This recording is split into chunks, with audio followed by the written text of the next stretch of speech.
Proyek P5 PPRA. Nama, Nyamani SPDA. Tema, gaya hidup berkelanjutan.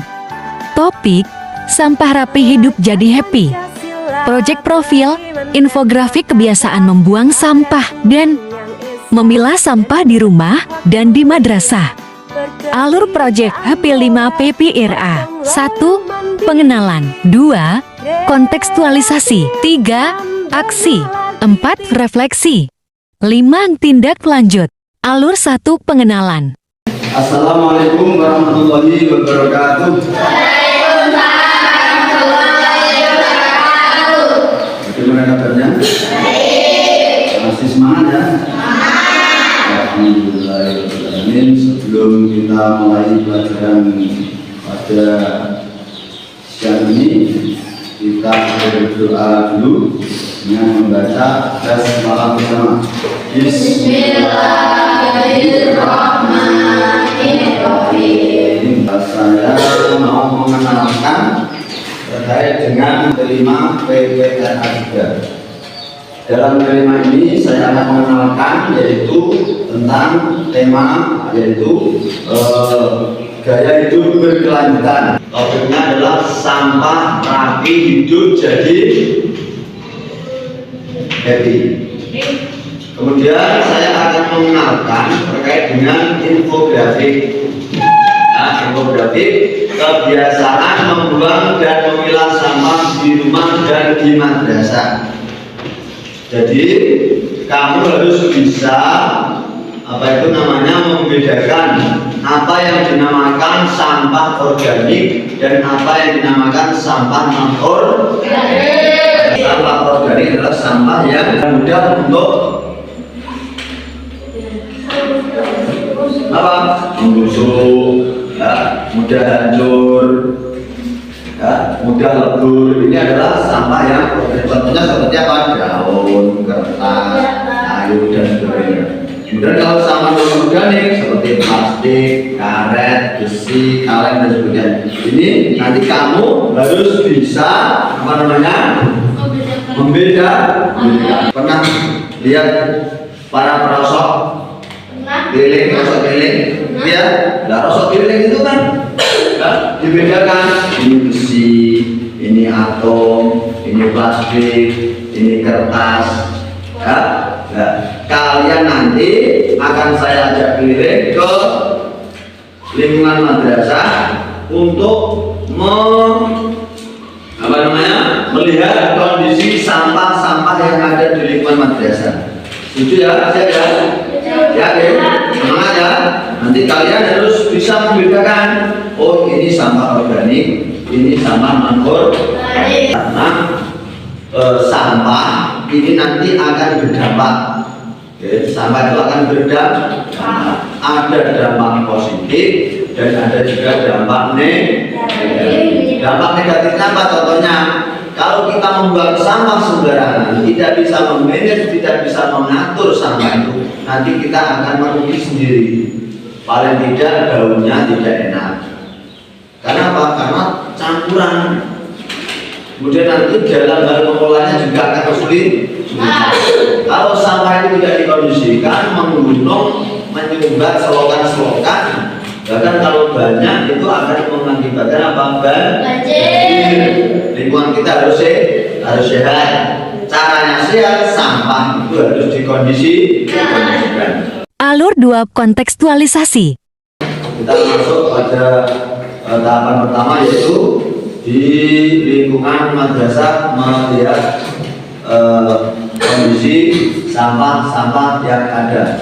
Oke, ya, kita akan melakukan observasi ya lingkungan sekitar. Dan mengelompokkan jenis-jenis sampah. Sampah ini sampai dikelompokkan sampah organik dan sampah non-organik. Jadi kamu akan saya ajak untuk mengobservasi lingkungan, akan keluar melihat lingkungan madrasah dan sampah-sampah itu, dan kamu harus bisa mengelompokkan, dipilih. Karena tadi ya judulnya kita adalah membuang dan memilih sampah harus bisa. Di sampah plastik di luar plastik, kertas di luar kertas. Nah, kemudian nanti dicatat di lingkungan madrasah itu nanti kamu lihat sampah-sampahnya diidentifikasi. Oke, ini saya kasih kertas, nanti dicatat ya, dicatat.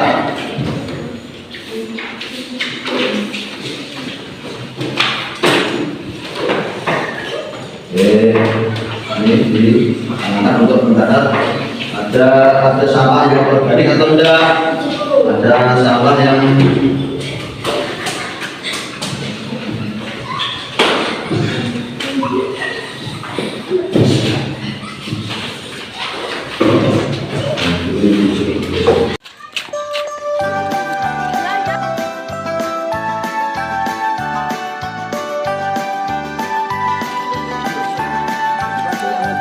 Belajar Pancasila, beriman dan bertakwa pada Tuhan yang Esa, dan berakhlak mulia, berkebinekaan global, gotong royong mandiri, kreatif dan bernalar kritis. ya, benar ya. Ini tempat sampah ada dua macam. Ini warna hijau dan ini warna merah. Nanti kamu mencari sampah di sekeliling madrasah ini yang organik masukkan di organik, yang non organik masuk di non organik. Ada ini, ulang. Tempat sampah ini ada dua. Ada yang untuk sampah organik dan sampah non organik. Ya. Kemudian nanti kamu cari atau masukkan sampah-sampah yang ada di sekitar ini. Yang organik masukkan di organik, yang non organik masuk di non organik. Ojo keliru ya, jangan salah. Harus bisa memilah dan memilih, kemudian membuang sampah sesuai dengan tempatnya, dan itu harus berlaku terus ya. Tidak hanya hari ini toh, sak banjuri sak terusnya. Kalau membuang sampah harus di tempat tempatnya. Mudeng, kan ya? Oke, sekarang silahkan masukkan sampah organik dan sampah non organik. Hanya daun ditulis daun. Nah, organik. Nah, organik. Nah, daun berarti yang organik. Dan kemudian buat di tempatnya. Ini yang organik, ini yang non organik. Eling-eling. Coba diperhatikan. Hah? Iki organik, non organik. Hah?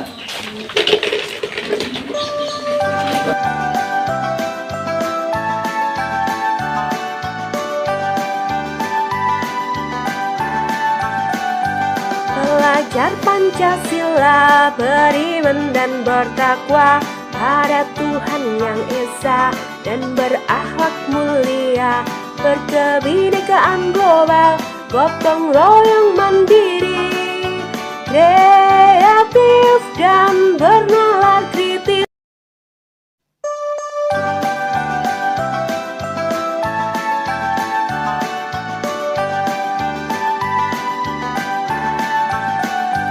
Belajar Pancasila, beriman dan bertakwa pada Tuhan yang Esa, dan berakhlak mulia, berkebinekaan global, gotong royong mandiri, kreatif dan bernalar kritis.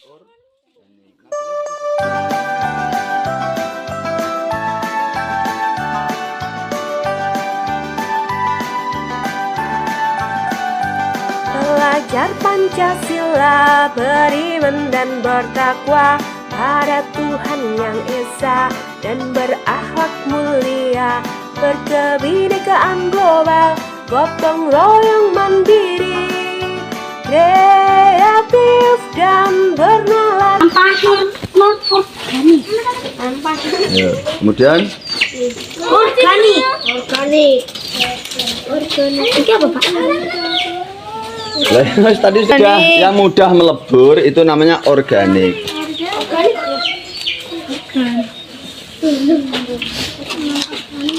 Tanya, ini apa Mas Elman?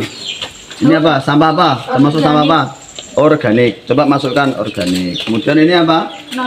Namanya apa? Plastik masuk kategori sampah non. Ya, dimasukkan. Nah, pokoknya yang jenis-jenis tidak mudah untuk dilebur atau membusuk itu namanya sampah yang kalian sudah bisa membedakan kan? Ini sampah yang organik, ini yang sampah non-organik. Nah, ini harus kamu biasakan. Tidak hanya seperti ini. Nanti ya sekelanjutannya biasakan membuang sampah sesuai dengan jenisnya. Yang organik ditaruh di organik, yang non organik ditaruh non organik. Ya, paham ya? Gotong royong mandiri, kreatif dan bernalar kritis.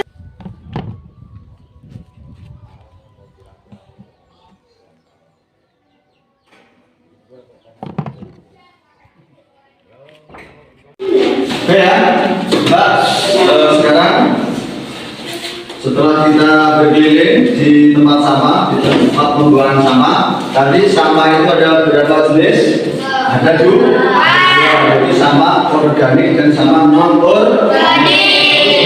Ya. Kemudian analisis dampak perilaku atau kebiasaan yang tidak berkelanjutan terhadap lingkungan. Nek membuang sampah sampah dewe dampaknya bagaimana? Kalau sampah itu tidak dimasukkan sesuai dengan tempatnya, bagaimana dampaknya? Ya, nek plastik, orang dibuang plastik, daun, kertas tidak dimasukkan sesuai dengan apa yang sudah disediakan. Ini dampaknya nanti bagaimana? Apa harus tahu? Kemudian mengumpulkan data kebiasaan siswa saat membuang sampah di sekolah. Ya, mengumpulkan data. Nah, kamu data kebiasaan. Kemudian mengumpulkan data kebiasaan siswa saat membuang sampah di rumah. Di rumah juga begitu. Kalau kamu membuang sampah di rumah, bagaimana caranya? Mengumpulkan data perilaku siswa dalam memilih sampah ketika di sekolah. Mengumpulkan data perilaku siswa dalam memilih sampah ketika di rumah. Ini kontekstualisasinya seperti ini. Oke ya, sudah ya. Oke, sekarang saya bertanya kepada Vanessa, Mbak Vanessa. Nah, kalau di rumah membuang sampah kebiasaannya bagaimana? Asal-asalan, asal dibuang, tidak ditaruh di tempatnya, kadang malah tidak dibuang. Seperti itu. Oh, berarti tidak penting. Kemudian sampah organik ditaruh di organik tidak? Belum, karena belum tahu. Karena belum tahu. Jadi kalau belum tahu berarti biasanya membuangnya asal dibuang, tidak dikelompokkan. Oke. Nah, sekarang kannya bagaimana cara membuang sampah? Kebiasaannya sebelum ada pembelajaran tadi, awur-awuran. Nah, biasanya nyapu betul di rumah. Nah, sampahnya dibedakan enggak? Ini sampah plastik ditaruh tempat plastik, organik ditaruh organik. Biasanya gimana? Dicampur. Berarti tidak ada tempat dua ya, yang organik dan non organik. Nah, oke. Sekarang saya tanya Mas Arif. Sebelum kita belajar seperti tadi, ya, melakukan observasi tadi, sebelum hari ini, kamu ketika buang sampah di rumah itu seperti apa? Dibedakan membuatan? Dibedakan. Biasanya asal-asalan atau tidak cara membuang sampah? Tidak. Berarti tertib ya. Jadi yang plastik ditaruh di tempat plastik, ada botol, ada kaleng. Yang organik ditaruh organik, yang non organik ditaruh non organik. Nah, kebiasaan ini dilestarikan, ya. Kebiasaan itu harus dilestarikan, jangan asal-asalan membuang sampah, tapi harus dengan tertib. Sebelumnya mas-mas dan kita pulang. Kita beradu